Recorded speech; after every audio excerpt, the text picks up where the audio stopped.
আসসালামু আলাইকুম। স্বাগত জানাচ্ছি RTV দুপুরের সংবাদে। পুরোটা সংবাদ জুড়ে আপনাদের সাথে রয়েছে নুসরাত সুজানা। ত্রয়োদশ জাতীয় সংসদ নির্বাচনের পরিবেশ এখন সব পর্যন্ত সন্তোষজনক বলে জানিয়েছেন প্রধান নির্বাচন কমিশনার AMM নাসির উদ্দিন। সকালে রাজধানীর আগারগাঁওয়ে নির্বাচন ভবনে প্রবেশের সময় তিনি আপিলের বুথ পরিদর্শন করে একথা বলেন। সিইসি আরও বলেন, সবার সহযোগিতা থাকলে জাতীয় সংসদ নির্বাচন একটি অবাধ ও সুষ্ঠুভাবে উপহার দেওয়া সম্ভব হবে।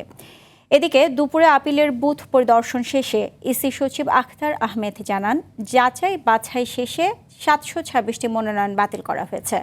মনোনয়ন বাতিলের বিরুদ্ধে যেমন আপিল করা যাবে, ঠিক তেমনি বৈধ মনোনয়ন পাওয়া প্রার্থীদের বিরুদ্ধে চ্যালেঞ্জ করে আপিল করা যাবে বলে জানান তিনি। এছাড়া সংক্ষুব্ধ প্রার্থীদের আপিল 18 জানুয়ারির মধ্যে নিষ্পত্তি করা হবে বলে জানান ইসি সচিব।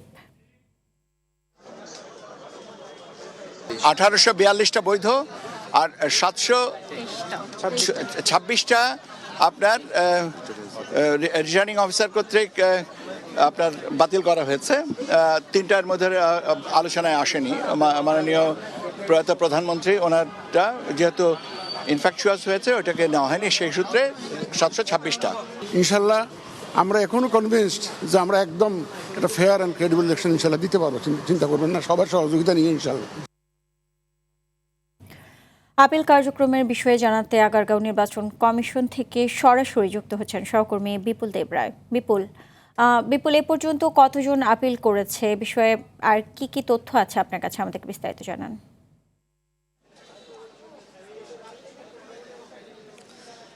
সুতরাং আসলে সর্বশেষ এই মুহূর্ত পর্যন্ত আমরা যতটুকু জানতে পেরেছি 11টি আবেদন জমা পড়েছে, অর্থাৎ আপিলের আবেদন জমা পড়েছে। বিভিন্ন প্রার্থী এখানে এসেছে এবং আমাদেরকে এখানকার যারা ইসির কর্মকর্তারা রয়েছেন তারা আমাদেরকে জানিয়েছেন যে আরও বেলা বাড়ার সাথে সাথে এটি বাড়তে পারে।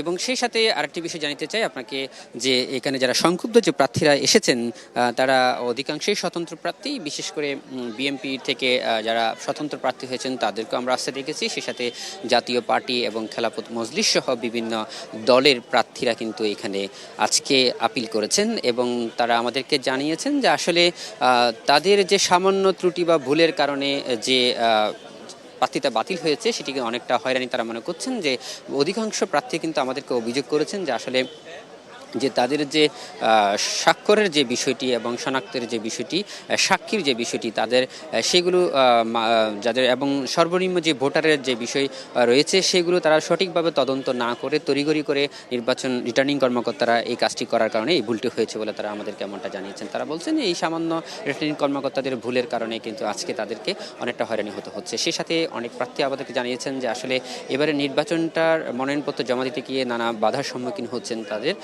তাদের নিজস্ব সংসদীয় আসনের বিভিন্ন সন্ত্রাসী বাহিনী এবং বিভিন্ন প্রার্থীর বাহিনী তাদেরকে বাধা সৃষ্টি করছে বলে এমনটা জানিয়েছেন। সে সাথে আপনি জানেন যে সকালবেলা যে প্রধান নির্বাচন কমিশনার বলেছেন যে বর্তমানে বাংলাদেশের পরিবেশটা কিন্তু একেবারে সুষ্ঠু রয়েছে, নির্বাচন উপযোগী রয়েছে এবং সুষ্ঠু একটা ভোট করতে পারবেন বলে তিনি এমনটা আশ্বাস করেছেন। সে সাথে এই কথার প্রেক্ষিতে কিন্তু যারা এখানে আবেদন করতে আসছেন তারা বলছেন যে আসলে আন্তরিকতা থাকলে নির্বাচন কমিশনে আসলে সুষ্ঠু ভোট করা সম্ভব। তবে এখন পর্যন্ত যে বিশৃঙ্খলাগুলো দেখা যাচ্ছে সেগুলো অতি দ্রুত যদি ঠিক করা না হয় তাহলে কিন্তু এই সুষ্ঠু ভোটটি কিন্তু একেবারে না হতেও পারে, তারা এমনটা আশ্বাস করেছেন। সে সাথে আরেকটি বিষয় জানিতে চাই, এখানে সিসি পরবর্তীতে প্রধান নির্বাচন কমিশনের পরবর্তী কিন্তু এখানে পরিদর্শন করতে এসেছিলেন ইসি সচিব আখতার আহমেদ। তিনিও কিন্তু বলেছেন যে এবারে নির্বাচনকে সুষ্ঠু করার জন্য উপযুক্ত যত যা যা প্রয়োজন সব কিছু ব্যবস্থা নেওয়া হবে। সে সাথে তিনি আবার বলেছেন যে আসলে এখানে যারা বৈধ প্রার্থী যারা রয়েছেন, বিশেষ করে 700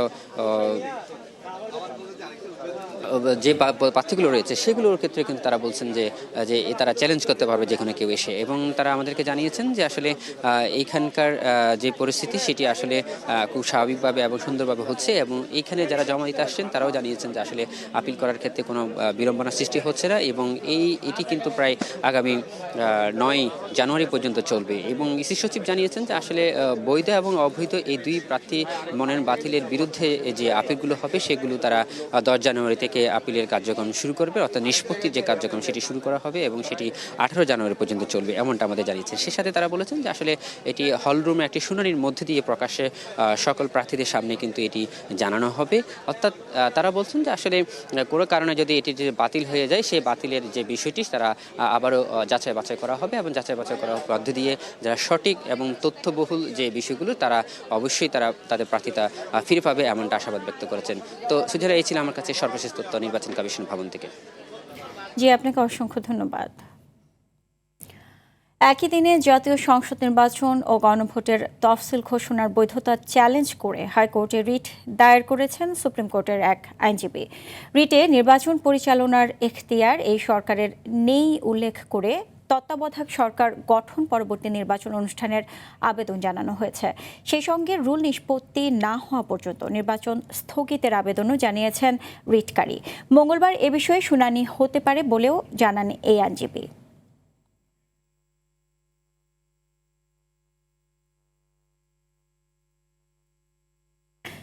নির্বাচন সামনে রেখে আইনশৃঙ্খলা পরিস্থিতি নিয়ন্ত্রণে কঠোর হচ্ছে সরকার, এমনটি জানিয়েছেন স্বরাষ্ট্র উপদেষ্টা জাহাঙ্গীর আলম চৌধুরী। তিনি বলেন, যারা নির্বাচন বানচাল করতে চাইবে তাদের কঠোর হস্তে দমন করা হবে।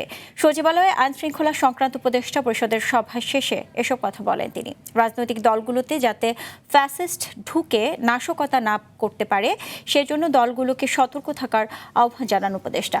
দ্রুত হাদির মামলার চার্জশিট দেয়া হবে জানিয়েও স্বরাষ্ট্র উপদেষ্টা বলেন, অন্তর্বর্তীকালীন সরকার মেয়াদে হাদির হত্যার বিচার শেষ করা হবে। যারা নির্বাচন বানচাল চেষ্টা করবেন তারা ব্যর্থ হবে। এই বিষয়ে আইন শৃঙ্খলা বাহিনীগুলোকে আরও কঠোর হওয়ার নির্দেশ দেওয়া হয়েছে। ওসমান বিন হাদির হত্যাকাণ্ডের ঘটনায় দায়েরকৃত মামলার শীঘ্রই চূড়ান্ত চার্জশিট দেওয়া হবে। ইতিমধ্যে এই ঘটনায় 11 জনকে গ্রেপ্তার করা হয়েছে। অন্তর্বর্তীকালীন সরকারের এই মামলাটির সর্বোচ্চ গুরুত্ব দিয়ে দেখছেন। মামলাটির দ্রুত বিচার ট্রাইব্যুনাল স্থানান্তর করার সিদ্ধান্ত নেওয়া হয়েছে এবং অন্তর্বর্তীকালীন সরকারের মেয়াদে এই হত্যাকাণ্ডের ন্যায় বিচার নিশ্চিত করা হবে বলে আমরা আশা করি।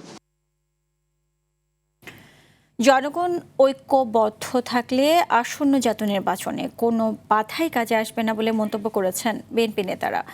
তাদের অভিযোগ, নির্বাচন ঘিরে বিভিন্ন স্থানে পরিকল্পিতভাবে বিশৃঙ্খলা সৃষ্টির চেষ্টা চলছে। বেগম জিয়ার মৃত্যুতে আওয়ামী লীগেরও দায় রয়েছে বলে অভিযোগ করেন দলের ভাইস চেয়ারম্যান শামসুজ্জামান দুদু। বেগম জিয়ার সমাধিতে শ্রদ্ধা জানিয়ে তারা এসব কথা বলেন। রুদ্র রফিকের রিপোর্ট। মৃত্যুর ৬ষ্ঠ দিনেও জিয়া উদ্যানে প্রয়াত বিএনপি চেয়ারপারসন বেগম খালেদা জিয়ার সমাধিতে জনতার ভিড়। দলীয় নেতাকর্মী ও সাধারণ মানুষের এই উপস্থিতি স্মরণ করিয়ে দেয় বাংলাদেশের রাজনীতিতে তার প্রভাব কতটা গভীর। শ্রদ্ধা জানাতে আসা নেতাকর্মীরা দুহাত তুলে মোনাজাতে অংশ নেন। গণতন্ত্র প্রতিষ্ঠায় বেগম জিয়ার অবদান শ্রদ্ধা ভরে স্মরণ করেন তারা।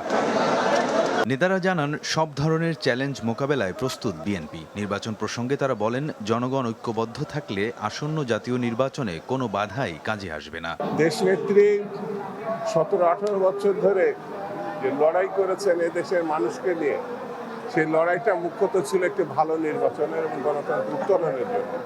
তার উপরে সীমাহীন নির্যাতন করা হয়েছে, চিকিৎসা দেওয়া হয় না, যে কারণে আমরা মনে করি এই মৃত্যু আওয়ামী লীগেরও দায় আছে। নির্বাচনে সামনে যদি জনগণ ঐক্যবদ্ধ থাকে কোনো বাধা হিসাবে আসবে না। বেগম খালেদা জিয়া নিজের জীবনকে উৎসর্গ করেছেন গণতন্ত্রের জন্য বলে জানান দলটির স্থায়ী কমিটির সদস্য মঈন খান। বলেন, দেশ ও দেশের মানুষের অধিকার প্রতিষ্ঠার ইতিহাসে অমর হয়ে থাকবেন তিনি। যিনি তার জীবন দিয়ে প্রমাণ করেছেন যে দেশের স্বার্থ এবং গণতন্ত্রের স্বার্থ সেটাই ছিল তার জন্য সর্বাগ্রে, যেখানে তার নিজের জীবনকে তিনি তুচ্ছ করেছিলেন এই মানুষের অধিকার প্রতিষ্ঠার জন্য। বেগম জিয়ার আদর্শ ধারণ করে তার পুত্র তারেক রহমান দেশকে এগিয়ে নেবেন বলে প্রত্যাশা বিএনপি নেতাদের। রুদ্র রফিক, আরটিভি, ঢাকা। প্রায় সপ্তাহ পেরিয়ে গেছে বেগম খালেদা জিয়ার প্রস্থানের।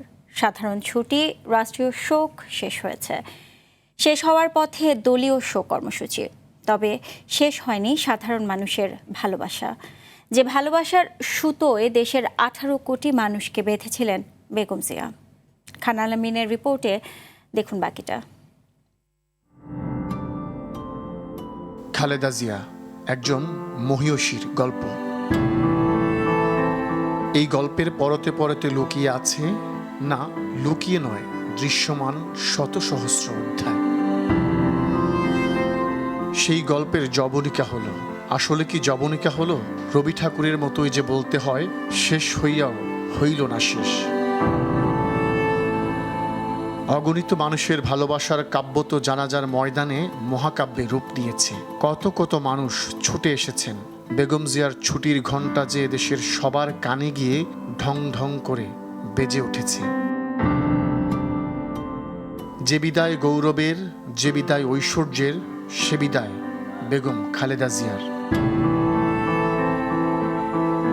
রাজনীতির অলিগলিতে যাদের কোনোদিন পা ফেলা হয়নি, তারাও যে দূর দূরান্ত থেকে ছুটে যান খালেদা জিয়ার সমাধিতে। একটু অনুভব, একটু দেয়াল ছুঁয়ে দেখা, ফুল দিয়ে শ্রদ্ধা নিবেদন কিংবা পাশেই বসে দোয়া কামনা। বেগম জিয়ার সমাধির আঙিনায় কত কত গল্প জমা হচ্ছে। ভালোবাসা অর্থ দিয়ে কেনা যায় না, ভালোবাসা কিনতে হয় ভালোবাসা দিয়ে।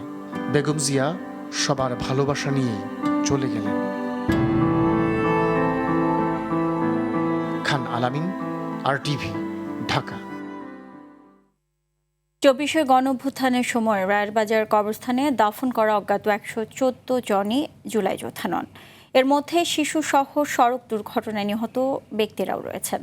তবে পরিচয় শনাক্ত হওয়া 8 জনই বুলেটের আঘাতে নিহত হন বলে জানান সিআইডি প্রধান মোহাম্মদ সিবগাতুল্লাহ। সকালে রাজধানীর রায়েরবাজার কবরস্থানে জুলাই গণঅভ্যুত্থানে নিহত অজ্ঞাত পরিচয় ব্যক্তিদের মরদেহের DNA নমুনা মিলিয়ে শনাক্তের ফলাফল প্রকাশ করে এসব তথ্য জানান তিনি। এর আগে গত 7 ডিসেম্বর থেকে অজ্ঞাত পরিচয় শহীদদের লাশ উত্তোলন করে শনাক্তকরণ কার্যক্রম শুরু হয়।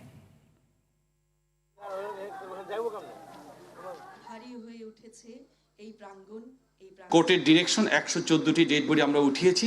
তার ভিতর থেকে আমরা প্রত্যেককে আমরা ম্যাজিস্ট্রেট সহ যেরকম জিনিসগুলো করা সেটা করেছি।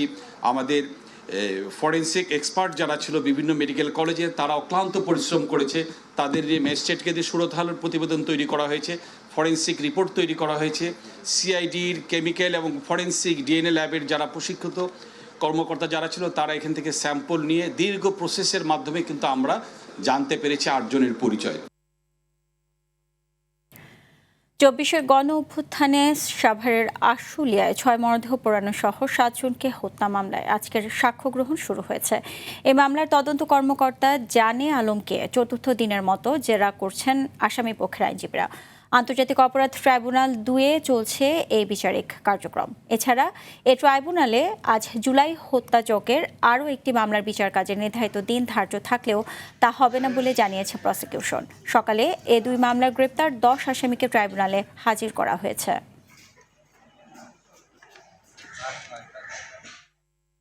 তীব্র শীত ও হিম বাতাসের সাথে দেশের উত্তরাঞ্চলের কয়েকটি জেলা দিয়ে বইছে শৈত্যপ্রবাহ।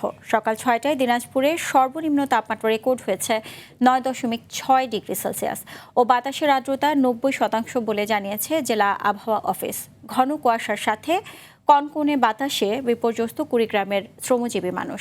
সকাল 6টায় জেলায় সর্বনিম্ন তাপমাত্রা 13.4 ডিগ্রি সেলসিয়াস রেকর্ড হয়েছে। চুয়াডাঙ্গায় দিনের বেলা সূর্যের দেখা কিছুটা মিললেও তাতে উত্তাপ না থাকায় শীত বেশি অনুভূত হচ্ছে। সর্বনিম্ন তাপমাত্রা রেকর্ড করা হয়েছে 9.2 ডিগ্রি সেলসিয়াস। পঞ্চগড়ে সকাল 6টায় তাপমাত্রা রেকর্ড হয়েছে 12.8 ডিগ্রি সেলসিয়াস।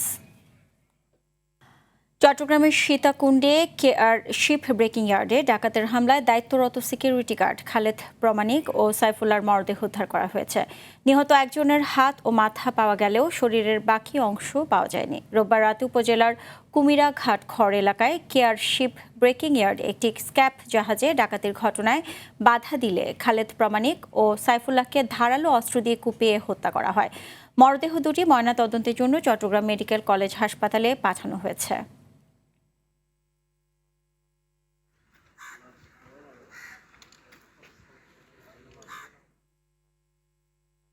গাজীপুরের কালিয়াকৈরে প্রশাসনের নাকের ডগায় সরকারি জমি, ফসলি ও পাহাড়ি টিলা জমি থেকে অবৈধভাবে মাটি কেটে নিয়ে যাচ্ছে অসাধু ব্যবসায়ীরা।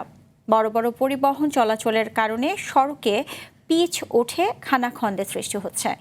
এসব মাটি কাটা বন্ধ করা না গেলে কৃষক যেমন ফসল থেকে বঞ্চিত হবে, তেমনি হারাবে কৃষি জমি। কালিয়াকৈর প্রতিনিধি কামাল হোসেন বিপ্লবের পাঠানো তথ্যচিত্রে বিস্তারিত জানাচ্ছেন আবরার মাহি। সরকারি নিয়মনীতি তোয়াক্কা না করে উপজেলার মধ্যপাড়া, উত্তর লস্করচালা, কান্দাপাড়া, ফুলবাড়িয়া, বড়ইবাড়ি, রশিদপুর, পাইকপাড়া, বেলাবহ সহ প্রায় 20টি স্পট থেকে প্রকাশ্যে মাটি কেটে নিয়ে যাচ্ছে মাটি খেকোরা। কালিয়াকৈরের কুন্দাঘাটা এলাকায় সরকারি খাল মাটি কেটে নিচ্ছে বিপ্লব ও কাশিম নামে দুই মাটি ব্যবসায়ী। প্রতিবাদ করলে ওই চক্রের লোকজন হুমকিও দিয়েছে বলে অভিযোগ গ্রামবাসীর। মানে এই যেমন যদি এত গহীন করে মাটি নিয়ে যায় তাহলে ভবিষ্যতে মানে বর্ষা মাসে এলে নদীর ভাঙ্গনে আমাদের গ্রামও ভেঙে যাবে। আমাদের ওরা নানাভাবে হুমকিও দিয়েছে যে যারে যখন যে জায়গায় পাবে মারবে ধরবে এরকম ভাবে বলছে। অভিযান চালিয়ে অনেক মাটি ব্যবসায়ীকে জরিমানা করা হয়েছে বলে জানান এই কর্মকর্তা। প্রায় 10-এর অধিক মোবাইল কোড করেছি এবং প্রায় অনেক টাকা জরিমানা করা হয়েছে, কয়েক লক্ষাধিক টাকা জরিমানা করা হয়েছে। আমাদের অভিযান অব্যাহত থাকবে, পাশাপাশি জনসচেতনতা সৃষ্টির জন্য আমাদের সকল ইউনিয়ন পরিষদ এবং পৌরসভায় আমরা মাইকিংয়ের ব্যবস্থা করছি। তথ্য পেলেই তাদের বিরুদ্ধে ব্যবস্থা নেওয়া হচ্ছে বলে জানিয়েছেন জেলা প্রশাসক। আমাদের কাছে আসলে যত তথ্য আসবে তত দ্রুত ব্যবস্থা নেওয়া যাবে, বাট অনেক সময় হয়তো দেখা যায় তথ্যটা দেরিতে আসার কারণে যথাসময়ে হয়তো ব্যবস্থা নেওয়া যায় না। শুধু আশ্বাস নয়, এ বিষয়ে দ্রুত সরকারের হস্তক্ষেপ কামনা এলাকাবাসীর। আবরার মাহি, RTV। দুপুরের সংবাদে পর্যন্তই। জেলা সংবাদ বিকেল 4:45টায় দেখার আমন্ত্রণ রইল। এতক্ষণ সাথে থাকার জন্য সবাইকে ধন্যবাদ।